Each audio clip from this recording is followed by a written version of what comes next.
Hoy hablaremos sobre la historia de la radio. Mi nombre es Carl-Heinz Ricardo Soto del curso Producción Sonora y vamos a hablar un poco sobre este gran artefacto. Todo comienza en 1873, cuando se le atribuye a Clerk Maxwell la fórmula de las teorías de las ondas electromagnéticas que dieron la base de la radio. En 1887, el señor Henry Hertz descubre que las ondas electromagnéticas son conocidas como ondas hertzianas, que además logran transmitir esto sin utilizar hilos. Pero no es hasta 1893 cuando Nikola Tesla hace la primera demostración en público de una transmisión en radio, de algo que se podía hacer. Sin embargo, 2 años más tarde, aparece en la historia, por decirlo así, el padre de la radio, Guillermo Marconi. Guillermo Marconi construye el primer sistema de radio con un alcance de más de 2 kilómetros, demostrando así que todo lo anterior había sido válido. En 1901 se logra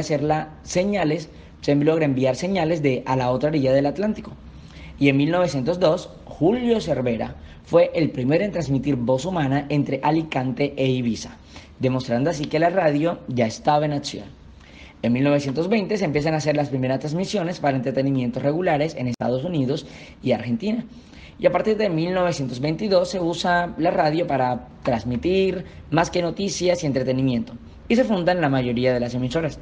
Cabe resaltar como un detalle que Guillermo Marconi en 1909 recibe el premio Nobel por esta contribución a la historia. Llegamos a Colombia. En Colombia, en el año 1930, se vislumbraban algunos rasgos de la radio porque países como México y Argentina ya se estaba hablando de este nuevo invento. Pero es hasta 1938 cuando se trae la radio a Colombia, importando algunos aparatos que en Estados Unidos ya se estaban usando desde hacía tiempo. En 1945 aparecen las primeras emisoras culturales y cadenas radiales del país, algunas de las cuales permanecen hoy. En 1948, con la llegada de la televisión, se pensó que la radio ya iba a quedar a un lado y que su vida fue corta, pero no, la radio se mantuvo. Tanto es así que en 1980, muchos años después, algunos géneros radiales aún continuaban, pero comenzaban a verse afectados quizás un poco por los nuevos cambios que se traían.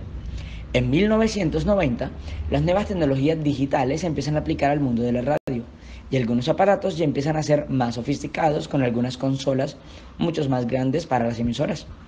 En el 2005, 15 años después, las emisoras comienzan a incluir la tecnología, empezando así con algunas emisoras radiales online, es decir, a través de sitios web en Colombia.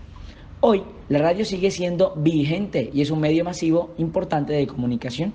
En algunos lugares remotos, lo único que llega es la señal de la radio, demostrando así que sigue siendo vital para hoy.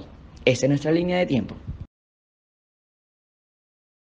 Hablemos un poco ahora sobre la resolución 415 del 2010, la cual regula la radiodifusión sonora en nuestro país.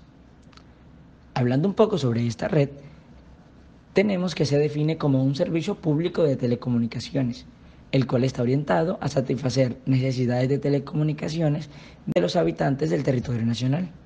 Esto según lo expuesto en el artículo 3 de la misma resolución. Esta radiodifusión sonora, o esta resolución, contiene un plan técnico de radiodifusión sonora. Este plan lo que busca es establecer la ordenación técnica del espectro radioeléctrico del servicio. En otras palabras, señalar el orden técnico y fijar parámetros mínimos para las estaciones de transmisión sonora. Esto implica las de frecuencia modulada, FM, y las de amplitud modulada, AM, en todo el territorio nacional. La radiodifusión sonora, además de eso, es la que regula las cadenas radiales. Según el artículo 51, son todas las organizaciones debidamente constituidas por 5 o más estaciones. Además, regula la radiodifusión AM y FM, y tal como le explica su artículo 20, trabaja con la portadora principal para modular la frecuencia y la fase para la emisión de la señal. Además, según el artículo 87, también regula las emisoras online, que, aunque no está muy bien definido, trata de explicar cómo éstas necesitan un permiso del Ministerio de Tecnologías para poder hacerlo.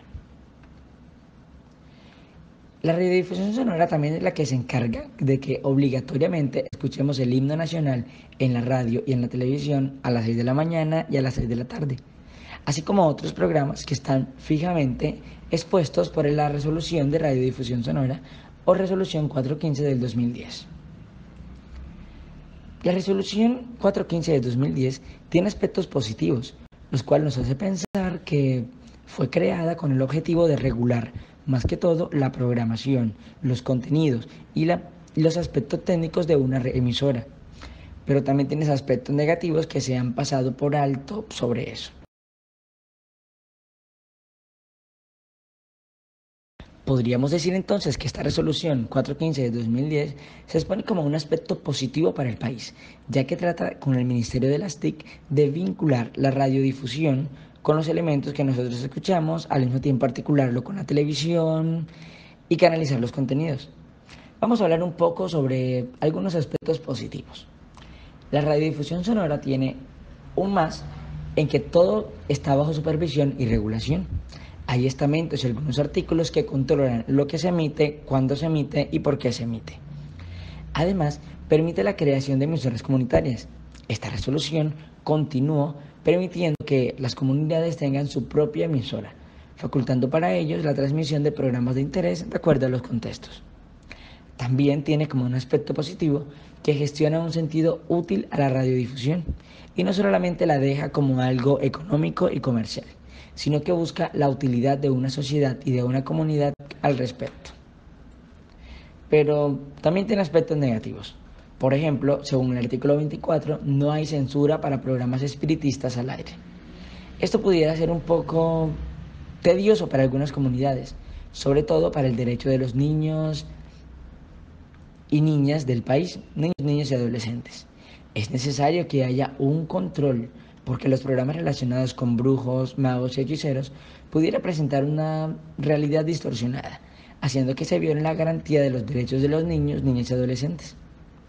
Otro aspecto es que las emisoras no tienen apoyo y son sin ánimo de lucro. Este es un gran problema para la radiodifusión, pues algunas emisoras comunitarias terminan desapareciendo por culpa de esto.